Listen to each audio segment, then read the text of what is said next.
You're listening to the Skeptics Guide 5x5. 5 minutes with 5 skeptics. With Steve, Jay, Rebecca, Bob, and Evan. Welcome to the SGU 5x5, 5 minutes with 5 skeptics. Today is January 13th, 2008. This week we're talking about ghost photographs.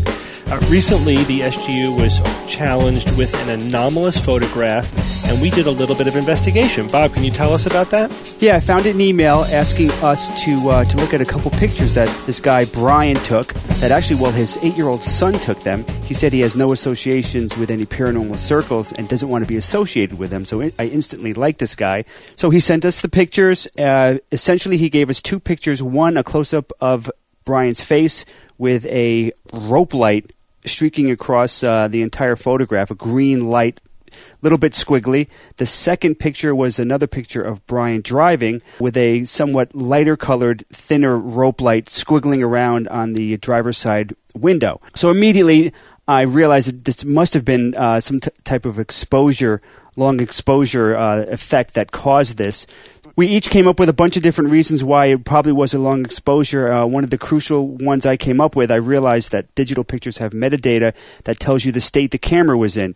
So we looked at the metadata and found that indeed there was a 2-second exposure on both of these pictures, which to me was a smoking gun. That was the key element in these pictures, that it was the long exposure and not just a quick shot, and that was it. And typically, Bob, a lot of these anomalies come out from the flash. And when a flash is present, a lot of these weird lighting effects are present. Right, a lot of flashback is the cause of a lot of these anomalies, but this one though is not flashback. It had to be long exposure related, and it was. But as a result of the blog, though, a lot of more details came out, and a lot of people had a lot of great insight that I didn't think of, and I think we pretty much nailed this whole thing due to a lot of the comments. The odd thing about the long exposure is that nothing else in the photo looked blurry when you first look at the photo, right? That's right. That was interesting. But eventually we put together that this was a mode that some digital cameras have. It's called like a twilight mode or a nighttime mode, where it uses a flash but then keeps the shutter open in order to expose the dark background, and it creates actually interesting effects. So if you unwittingly are in this mode,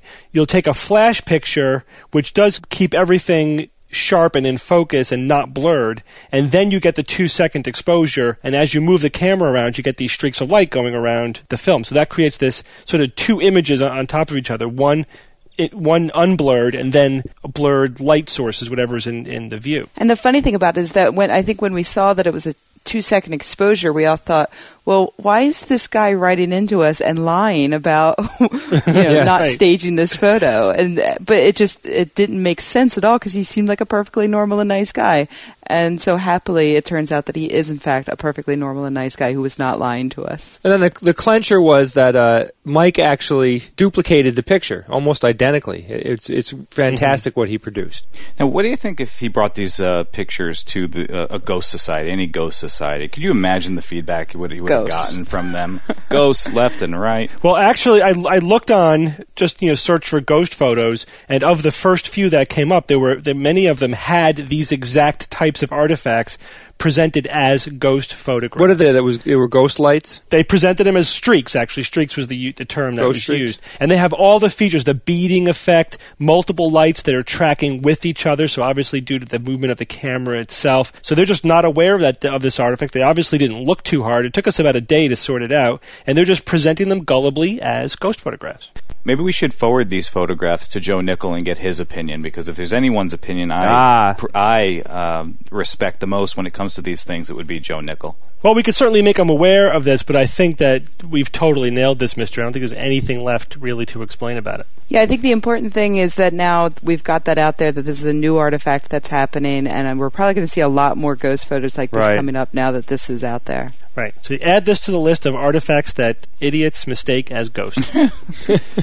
Right. Good. Thank you for joining us, and we'll see you on the Skeptics Guide to the Universe and next week.